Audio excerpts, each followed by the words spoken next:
Okay, what a great introduction. I don't know that I can live up to all that. Thank you, Ellen. I recently spent a fair amount of time at my in-laws. And during that period, I quickly finished the book that I brought. And so I needed to find some new reading material to keep myself occupied. So I went to my father-in-law's bookshelf. He loves Westerns, and I was looking through to find something to read. Louis L'Amour, Louis L'Amour, Louis L'Amour, Louis L'Amour, more Louis L'Amour. It wasn't quite what I was looking for, so I kept looking. Zane Grey, Zane Grey, Zane Grey. I eventually came upon a book called Total Money Makeover. That one caught my attention. I figured my money could use a good makeover. So I decided to pull that one off the shelf. For any of you who don't know, this book is by Dave Ramsey. And the general precept of his book is stay out of debt.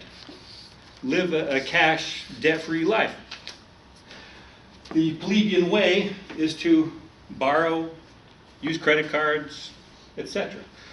And as I read this book, I started to catch the vision of what he was teaching. And so I'd like to share some of that with you to help you start a money makeover. I must admit I'm new to this process. I again started this a few months ago, but it's been a great process. So the key points that he makes here is that debts always need to be paid. Debt does not take a vacation, and debt does not get laid off. And lenders want to keep you in debt because it's a good lucrative business for them. And they will use tricks and schemes to get you to use credit.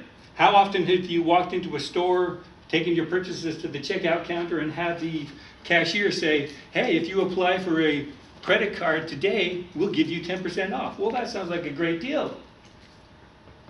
But there's a catch to that deal, is that you get interest charges that keep you in bondage, like this, like my buddy did. And they've also found that credit card purchases are typically 112% higher than purchases with cash. Meaning that when you buy with credit, you buy more than you normally would. And that keeps you in bondage.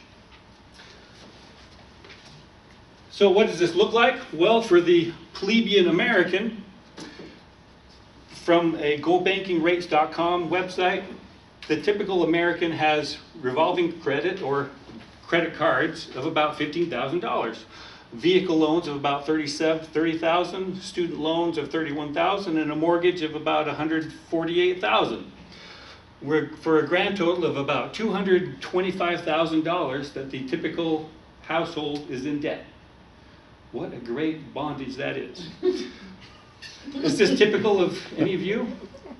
No. I see a few heads nod, a few nods, a few disagreements. Good. For those who disagree, great. Who are in this boat, let's fix it. So as I said before, a key to being debt-free is to avoid debt.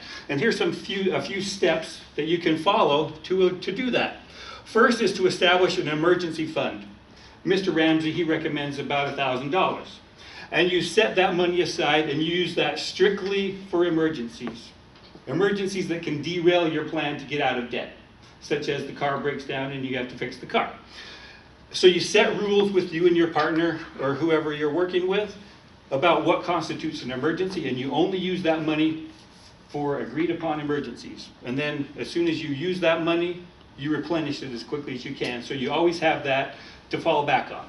So that when that car breaks down, you don't have to pull out the credit card to pay the repair bill and further compound the problem. Next step is to pay cash whenever you can.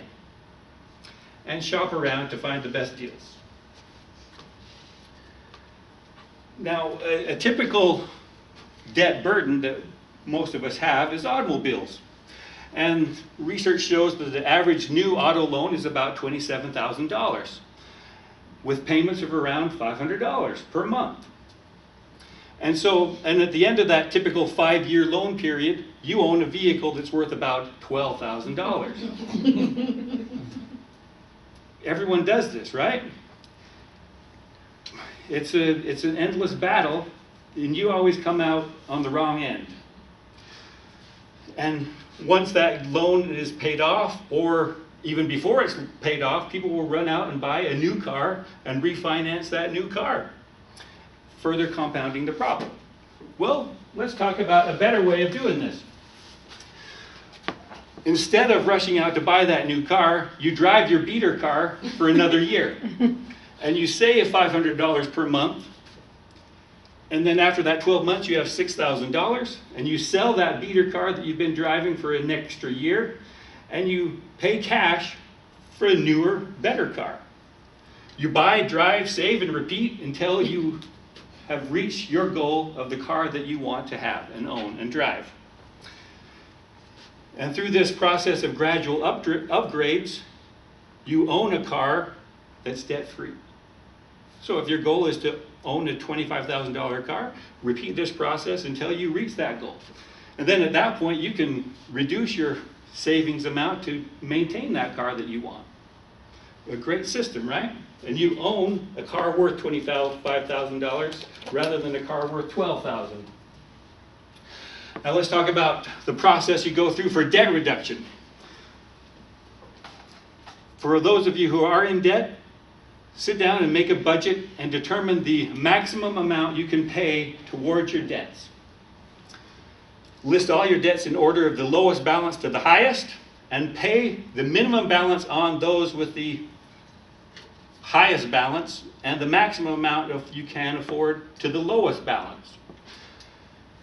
That way it gives you early small victories to pay off those low balance, and then you roll over the payment that you were making to those lower balance to the higher balances, and then you repeat this process until all your debts are retired.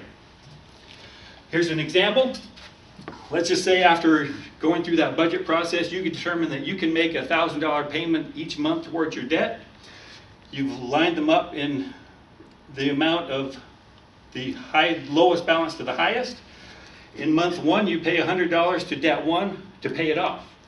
Then in month 2, you transfer that $100 to debt number 2 and continue this process until all your debts are paid off. Each month, paying that $1,000 or more towards all of your debts. And then you reach nirvana.